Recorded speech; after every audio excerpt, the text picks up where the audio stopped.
What's up guys, DwK videos. I make military content, I put it on the internet for you guys. Also I answer questions. My social media is in the links down below, but let's talk about the officer programs. So if you're watching this, you probably want to be educated on how to become a naval nurse. Now there's a few ways, but we'll talk about all of them. The first and probably easiest way is to either be a student in a nursing program right now, a BSN by an accredited college, and having a great, outstanding 4.0 GPA. Or already be a nurse working in your profession and willing and able to meet the naval officer requirements. How you can do this is go to Navy.com, look at the requirements. We're gonna read some of them off, don't worry. Also, while on the website, type in your zip code where you can find a naval officer recruiter who can get in contact with you and you can start filling out paperwork. Now, to be an officer or naval nurse officer, you need to be able to serve at least 3 years active duty. If you're trying to commission while going to school, you're gonna have to serve more because they're compensating you for the amount of time they're paying you while going through school. You must be a US citizen to be an officer. Otherwise, if you're not, then you have to enlist, get your citizenship through that, and go into a commissioning program. Talk about that uno momento. Between the ages of 18 and 41 is the cutoff.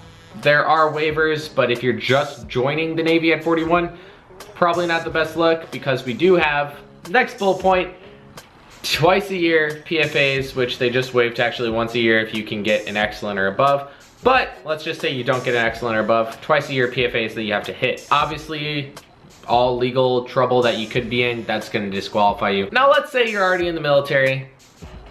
Let's say you're in the Navy or Marine Corps, right? Doesn't matter what job you have, you can apply for something called MESEP, Medical Enlisted Commissioning Program. And what this is, it gives the opportunity for enlisted personnel to stop what they're doing at their own job, still get all the pay and benefits. Say if I'm working at this place, right? And I'm getting 2,000 base pay, and I'm getting an extra 2,000 BH. Say I put in for the MESEP program, I get approved, and now, instead of showing up to work, I'm gonna get the exact same money, and I'm gonna show up to the school down the street and be a full-time student. Of course, I still gotta show up for my PFAs, my weigh-ins, and take my advancement exams, but I'm literally working as a student. I'm getting paid the same entitlements, pay and everything to just get my bachelor's and then commission and make way more. If you don't have money for school and you're not confident you can get accepted in program right away, I would suggest joining the Navy as a hospital corpsman, get some background. A lot of the people who get, I'd say 95% of the people who get accepted for this program are hospital corpsmen, although it is open to other rates and the Marine Corps, because the Marine Corps falls underneath the Navy. Some of the cool things you can do as a naval nurse, you can work on ships, you can work with Seabees, which are construction battalions, you can work with Marines, which is Greenside, which is where you can get your Fleet Marine Force pin.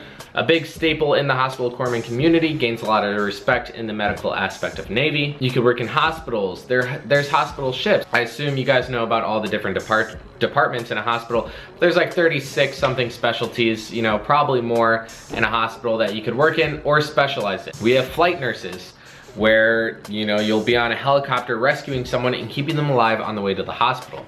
There's tons of opportunities, tons of promotion, and there's also re-enlistment bonuses. So say you get in as a nurse, right? This is far shooting, but say you get in as a nurse. They can offer you a $30,000 re-enlistment bonus for 4 years, right? 30K pocketed, just like that, for doing more time and making tons of money. Obviously, most people want to be officers, so if you're watching this video, hey man, start working on your package. Please leave a like, takes literally milliseconds, and I'll see you guys.